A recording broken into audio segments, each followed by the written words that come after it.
Hey everyone, welcome to Momifesto, a soft place to land online. And the manifesto for this Momifesto is that there are no rules. We are here and we are perfectly imperfect, ready to share our views and intentions on all things motherhood, knowing that there's no one-size-fits-all credo. So who am I? Well, my name is Alexandra Bell and I'm a mom. Full stop. Yeah, I'm a mom, but I've been working as a TV news reporter, producer, host, travel host, and so circling back to here in Momifesto, I'm so excited to work on a project that I'm passionate about from the get-go here, that after 3.5 years and 2 little girls later, I know they were 2 and I'm excited to share. This is my passion. I love motherhood and I don't think I'm alone. So I hope you'll join me and we're gonna get ready to introduce our first guests and our first Momifesto topic. When you saw your pregnancy test come back positive. Oh, I was so panicked. You panicked. I was so panicked. Okay. I remember being like, what? There's no going back. No, yeah. It feels fake. It feels so fake. Okay, so Anne, your turn. Tell me a little bit about life before babies. What went through your mind when you were thinking about having a baby and becoming a mom? Were you ready? I think I always knew that Aaron and I were going to have a baby, or at least that we wanted to. It took us probably about a year to get pregnant. Like, I'm a planner. I like to plan things ahead of time, kind of know what my general timeline is, and I always wanted to give birth before I turned 30. That was my goal. And you both went in for round 2. We've got baby Arthur and baby Alice. So were you ready for your second babies? We tried longer for the second one than we did with the first. And were you anxious? Well, you're more tired. You're tired, yeah.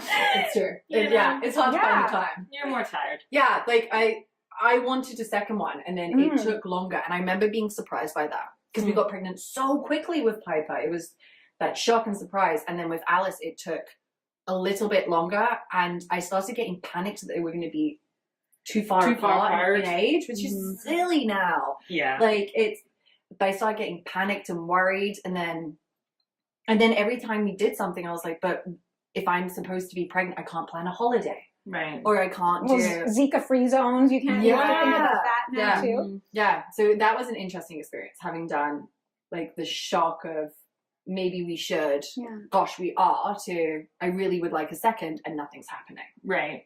Yeah. And did you tell people you were trying for a second? No, I've always lied. Okay. I've always said, when people ask if you're trying or what do you think, I always say, we don't know, we're not ready, no. And then behind the scenes some things. Because I don't want... It relieves pressure, right? Yes, it does. You know, when you get are you pregnant? A barrage of questions, it seems, if you put it out there. Yeah. I've always been the same way. I kept it to yourself? Yeah, to myself. I didn't want anybody asking. It's a totally awkward topic, right? So how often are you and your husband having sex? Because that's basically what they're asking. It's true. Is it unprotected? Like, what a weird thing. Yeah. It's like our society talks about it like it's normal, and it's not. It's weird. I hear you. And the judgment around it. Yeah, totally. But you had twins so quickly. I wanted my kids. I didn't know I was going to have 2 girls. I wanted them spaced closely together, and it worked out that way. Yeah. But I think I was excited for baby 1 when I looked at that pregnancy test the first time around. I was excited. I was scared, and I for sure looked at it though, saying like, I'm not ready, even though it was planned. Yeah. I still thought I'm not ready. Yes. But then with Quinn, my second, it's like I knew for sure I wanted to, so it was like great. Looked at the pregnancy test, so happy. I was almost relieved because I just wanted it to happen. And so I definitely knew I was ready. Yeah.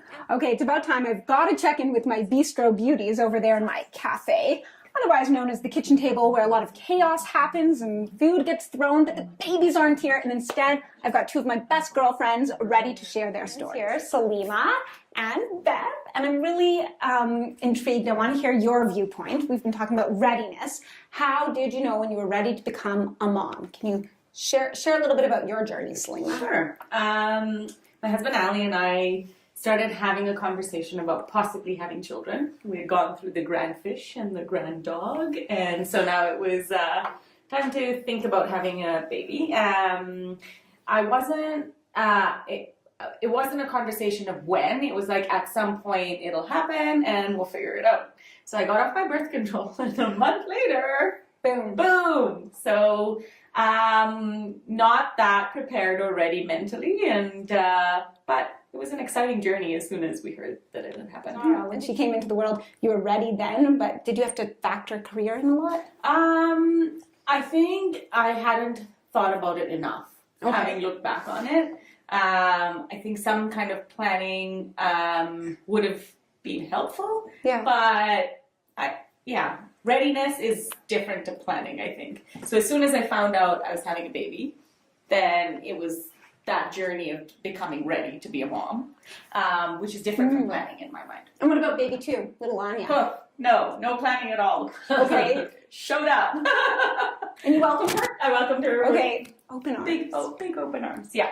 Okay. So now, Beth, you have this beautiful little baby boy, and I think we waited so long for him to make his grand appearance just a few weeks ago even. So I'm amazed you're even here with me. Thank you so much. Tell me a little bit about your readiness and how did you know you were ready to become a mom? So we probably similarly, we started trying 3 years ago or so. Or Okay. over 3 years ago. So we started trying over 3 years ago, and we probably weren't ready at the time, but as the years go by, you become more and more ready. And then we didn't tell people at the beginning that we were trying, but as you encounter obstacles as you're trying, you eventually need to share that, or it's different for different people. Yeah. Some people like to share, some people don't, but I think if you keep something inside like that for an extended period of time, it is difficult to manage those emotions. So at least for us, I think it was helpful sharing our story and challenges with other people and getting support from people like you or you and others along the way. We did IVF and acupuncture and tried things like diet and a bunch of different things, and we were lucky to have him just 9 weeks ago now. Yay. Yeah, happy birthday, little Nolan. It's so exciting. It's 9 weeks today, actually. I know. Mine was the opposite because I had met so many people that had tried for such a long period of time. In my case, I was hesitant to share the news as quickly and as easily as that because there wasn't a lot of effort or time put in. So for me, I kind of kept my news on the quieter end because I knew a bunch of my girlfriends had tried for a long period of time, and here I was like, oh, I just got off my birth control. Boop, there's a baby, right? So I think it worked out in my favor, and I was excited from within, but I couldn't really share my news too much with too many people. It's so special hearing your stories. I've heard bits and pieces, of course, along the way, but I really appreciate you sharing them here on Momifesto. And I also now have to defer to my expert on the bench. I've relegated her to the bench, but she's my sister, and what a rarity that she's in Canada. She lives in Sydney, Australia. So we're going to check in with my sister Maury and hear what she has to say. It doesn't get much better than being able to sit in my kitchen with my big sister and talk about motherhood. So Maury's background is in psychology, and she's my expert counselor. She is the person I always go to for advice, and so I think you'll be excited to hear from her. And more, we're talking today a little bit about readiness. So how did you know you were ready to become a mom, and do you have any tips or just insights you would share with other people considering motherhood? Sure. So I would say that I was not 100% certain that I had seen you with your first child, and the love that I had for my niece really made me feel more confident that I was ready to be a mom. And I would say, being someone who lives away from her family, that it was really important that I had a good support network. So everybody's different, everybody's individual. I don't think you always know, but I do think that no matter what, it's always good to have people around you who care, who perhaps have done it before, who are willing to step in. Are you calling me a trailblazer? I'm calling you a trailblazer for me. And to have an opportunity to perhaps, reading is fine, having a few books. I would say stick with one or two. Don't do 80. I think it gets confusing, and I think it puts too much pressure on people. And follow your gut instinct. Nothing is better than what you would know as a mom, and even as a first mom, it's only your connection with your baby, and you're the one that's there day to day and get to know your child. And I think it's best that you follow your natural instincts. Do you think like just therapy in general for people who are contemplating babies is a good idea? Or I think it's a great, I always think that it's good to have somebody who's objective and who's happy to listen to you. I don't think that there's any problem with seeing a counselor, a therapist, a life coach, whoever you want to see, to be able to talk with them about a sister. Auntie Momo's the best. She's my guiding light. So anybody you want to be able to chat with about any kind of doubts or goals that you have, I think it's a good idea to be able to discuss it with them one-on-one in a really non-judgmental fashion. I think this leads us to why my sister needs to move back home. Let's start a petition. But no, Maury, I'm just so grateful you're here. It's so exciting having you speak to me. And obviously all of you guys get a little bit of a dose of Maury, and that's always a good thing. All right, I relegated her to the bench, but it's no reflection. I really thank you so much for coming, Maury. And I'm not going to hug and kiss all my guests and experts, but in this case, how can I not? I love you so much. And let's wrap up this first episode of Momifesto and get everybody back into the kitchen. And I want to say a big thank you. I just want to thank my girlfriends for being here, all these pretty mamas. This was our first episode of Momifesto, and there'll be more to come. And lots of great conversations and topics, and it meant a lot to me to have you guys here today.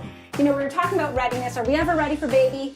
Baby 1, maybe it takes you by storm. Baby 2, you're kind of more excited. Are you ready? And baby 3, well, I don't know if I'm ready, but it's coming in June. And